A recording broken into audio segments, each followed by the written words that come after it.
Hello friends, चलो आज मैं आपको होटल का रूम टूर करवाती हूँ। जिस होटल में हम रुके थे, ये देखिए, ये बिल्कुल नीट एंड क्लीन रूम है और इस होटल के सभी रूम एक जैसे ही हैं।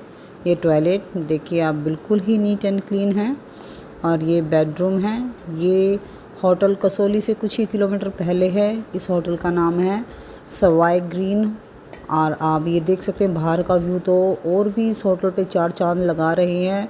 तो आप जब भी कसौली आने का मन हो आपको, तो आप इस होटल में रुक सकते हैं। आप देख सकते हैं बाहर का व्यू कितना सुंदर है।